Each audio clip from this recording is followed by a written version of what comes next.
Mr. Meyer. We're ready. Ready? Okay. Good evening, everyone. It's time to call the regular October Columbus City Board of Zoning Appeals meeting to order. Roll call, please. Kathy Gardner. Present. Patricia Hacker. Present. John Kissinger. Here. Anthony Romano. Here. Dennis Warnick. Here. Thank you. We have one set of meeting minutes. We have the August meeting minutes. Does everybody have time to take a look at that? Just need a motion. Move to approve. I second that. I have a motion from Patty and a second from Kathy. All those in favor, raise the right hand. I abstain. Was not here. Yeah, what are you doing? All right. Okay, that's kind of the, we're gonna have the oath to the witnesses. So if you're planning on speaking tonight, please stand up, and our legal representative will swear you in. Would you raise your right hand, please? Do you swear or affirm under the penalties of perjury the testimony you are about to offer will be the truth? If so, answer I do. I do. You put your hand down. Thank you. Thank you.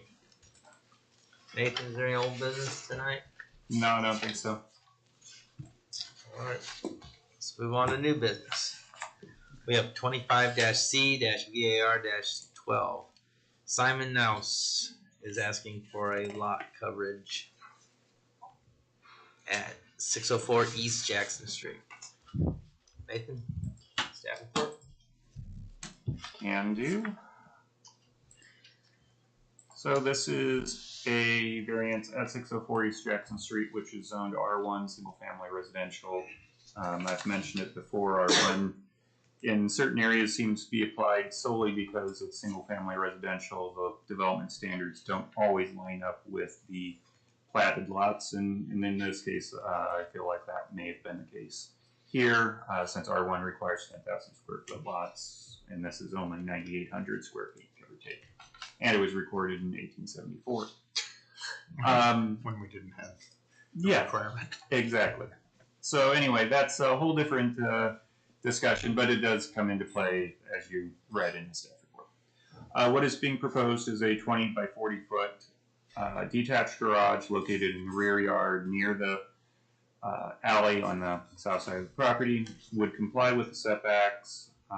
Total lot coverage would be about 3,920 square feet, which would be 40% of the lot area. Of that, approximately 3,100 square feet is the existing house and shed. 800 square feet would be the proposed detached garage. The code requires a maximum 35% lot coverage, so 40 being more than 35 is what we're looking at for the variance. I did mention that R2 would be probably more comparable in terms of lot standards. Of course, it allows for two-family dwellings as well, as opposed to R1. R2 also requires a 35% lot coverage, so even if this was different zoning district, we would still be here tonight. If it went to R3, for reference, it bumps up to 50% lot coverage. So I'm not sure why the big jump rather than staggering them like setbacks are, for example, but that is how the code is written. Going to reference materials, I included a pretty wide view here just so that everybody has some reference. We have quite a few different outbuildings in this neighborhood of varying sizes, of varying ages. If you look at this, I just want to point out a couple here. So if you look at the far left, I wish I could zoom in or point at this, but I will point at this. So that lot right there, that is a garage. It's a detached garage. It's 1,400 square feet on a 3,120 square foot lot. It does not have street frontage. I'm not sure when it was created, but it is a lot of record now. But 1,400 square feet over a 3,100 square foot lot gives you about a lot coverage of 44%. This lot here, which the house is right here, and that lot is fairly narrow, is about 662 square feet of house. It's multi-story, so the actual square footage is higher, but the footprint is about 662. Total lot area is 2,945 square feet, giving you a 22% lot coverage. And then just above that, that lot right there, so that house and that lot, the lot's somewhat larger, but so is the house, about 1,660 square feet for the house, over 3,871 square feet for the lot, giving you a coverage of about 42%.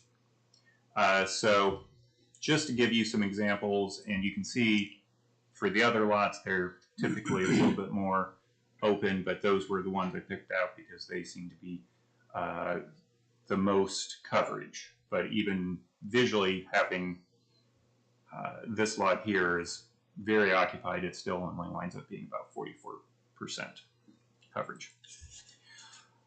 So going on, a little closer view of the subject lot, and you can see, of course, there are outbuildings on both sides of this lot as well.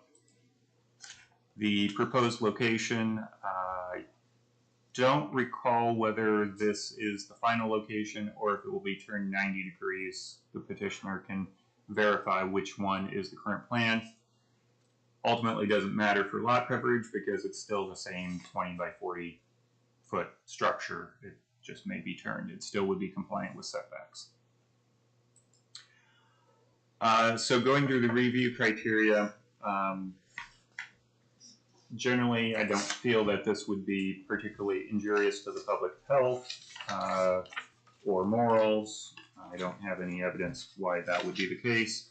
Safety, of course, lot coverage, there is a bit of concern about making sure that you do have access around the lot. Little bit of health effect potentially if you have congested lots, but again, this isn't quite to that point, in my opinion. General welfare, of course, can be affected if you don't have practical difficulties specific to the lot. Use and value, I don't feel would be affected. Again, we have outbuildings of varying sizes throughout the neighborhood. Lot coverage is not something that is very apparent, so it wouldn't be likely to affect the use and value of the area. Strict application resulting in practical difficulties. As I mentioned, the zoning code R1 application was most likely applied because of the use and development standards are secondary. Thus, you may have some mismatch of development standards. As I said, if you look at R2 though, the lot coverage standard is still 35%, so we would still be here. The age of the lot though, I do feel, and the other houses in the area with buildings, it does feel like there should be or could be some grounds for some variance. I leave it up to you as to whether what is proposed is within that area of some variance or whether it may be too much. So you can have that for discussion. So that's the summary of the staff report. Any questions for me?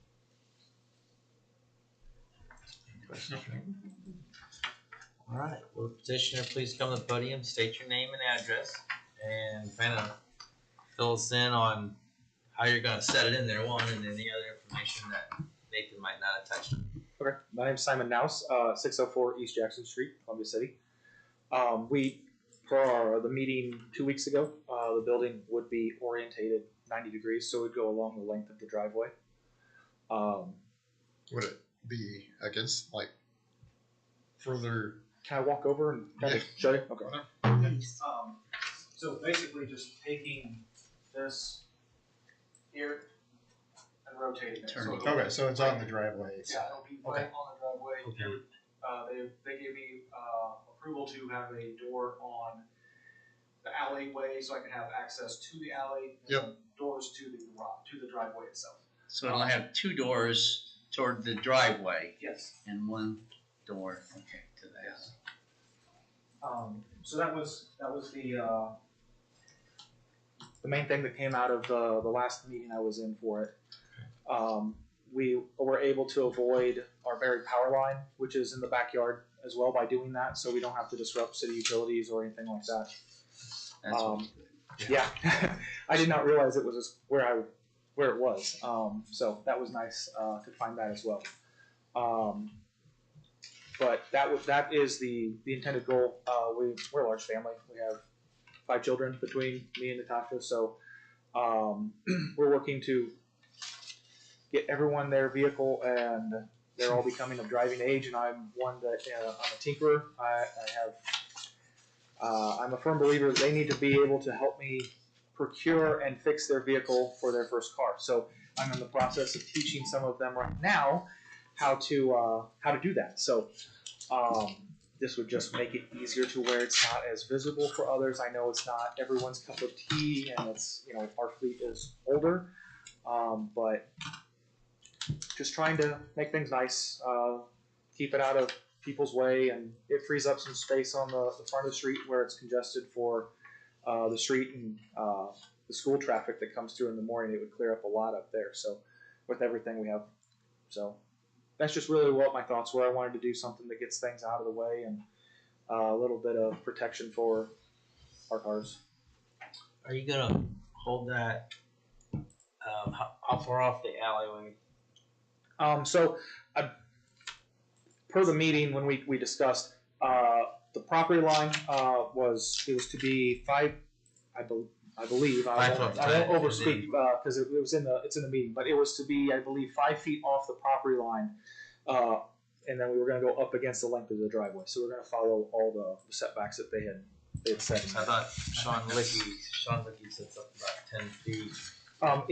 In that, yes, but at the meeting 2 weeks ago, Okay. utilities was there, and it was agreed Okay. upon at the Okay. alley access. Okay, I thought I read that somewhere, so I just was curious. Okay. I don't know if you had a chance to go back to the meeting.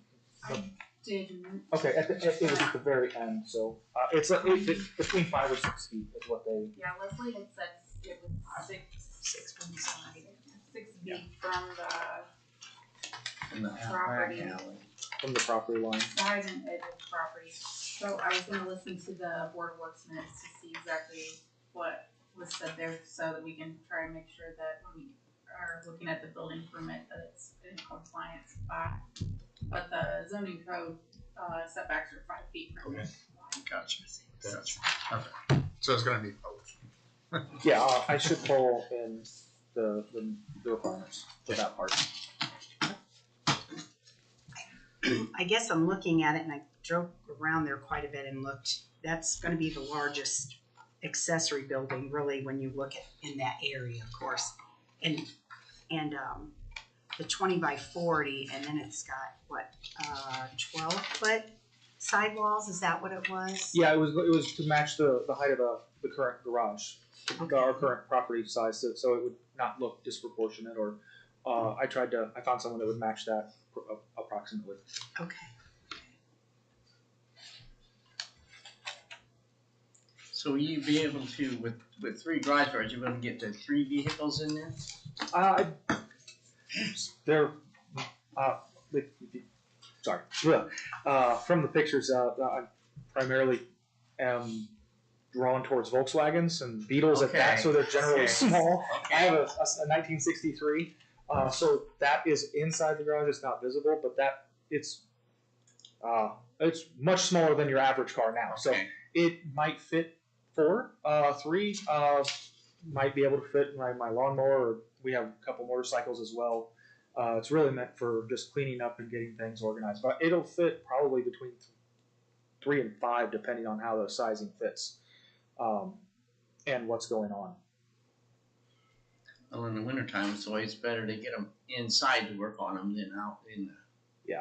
And that's my hope, is that the main garage, I have a heater in there, so if I can move my 63 out and store it in a safe place, that if anything comes up, I have access there, and the wife will be happy that she can have she can have a garage again and not have to be out and scraping windows in the morning.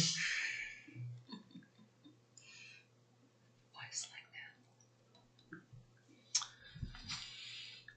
Does anybody else have some questions for the gentleman? Tricia? Kathy?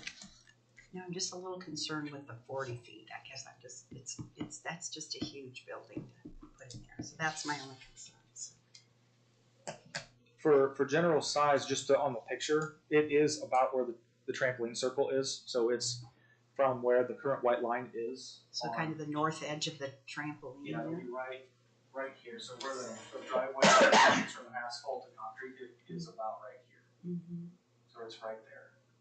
Are you going to then, because you'll have to take that part of that fence out, are you going to Yeah. leave the other portion We're of the going to fence? clean up the fence, yeah, it'll butt up against the building. This side of the Is building? the plan to clean everything up, make it look nice and go through. The fence was in a state of repair, and this was basically one of the things that facilitated getting that done at the appropriate time as well, rather than going through and trying to fix and then go, well, we need to tear a new portion of new fence down or anything like that. We wanted to try to get this resolved beforehand, so.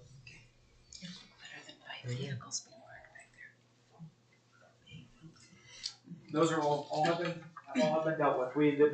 I did not realize that we were violating a city code for parking on unimproved ground. So they've cleaned up the back area since, and that's another reason that we did not realize that even though that is a unused area and it fits like a parking area there, it would need to be either gravel or concrete or some improved surface before it's actually able to be used to park anything in that general area. Which is what really sparked this whole, I'm like, oh, I had no clue, I need to fix that. So trying to just meet other city compliance rules that I didn't know I was breaking. All right. Thank you. Thank you.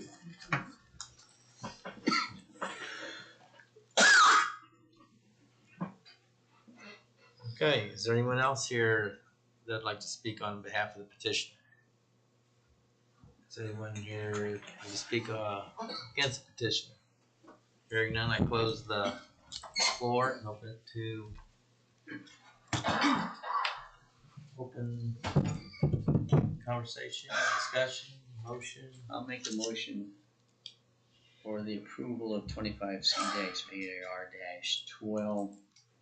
I don't think you had any conditions, so. I'll second.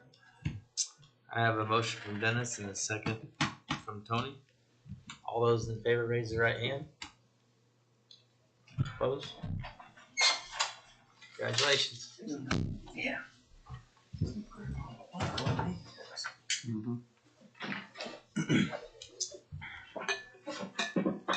You're all right there, Greg? Mm-hmm. Okay. Just need to bring a bottle of water. Deja vu. You did that I was trying to avoid doing that since I did the exact same thing last night. Maybe you need something stronger than water. I Nathan, did not you know ready? that you were offering there. I don't have it. Oh, okay. on me. I would never do that at a meeting. Yeah, I got you. Do you have any other business tonight? Yeah, the 2026 meeting dates are on the screen. Oh, they all line up. The May meeting and November meeting are bumped to Wednesdays due to Election Day. But all of the other dates line up on the regular first Tuesdays. And then the fifth Monday training dates would be March 30th, June 29th, August 31st, and November 30th. I am already scratching off March 30th because that is spring break for all three school districts. So nobody will be here on March 30th. Oh, March. I thought he said November. What? Yeah. No, November 30th is on. So June 29th, August 31st, and November 30th would be the training dates Okay. For next year. Pat Zigraff had given me a couple topic ideas last night. So if you guys have anything, any suggestions between now and June, let me know. So if you just want to, if you want to take a motion to approve these, you can. Consensus works. Just rely on us to get these to you. Whatever you want to do. I'd make a motion for the approval. Second. That? I have a motion and a second. All those in favor, raise your hand. Very good. I don't think I've got anything. Amanda, did I have anything else? I didn't write anything down. Honest answer. There you go. I make a motion that we adjourn. Second. Second. We're adjourned. Thank you. Wow. Thank you, sir.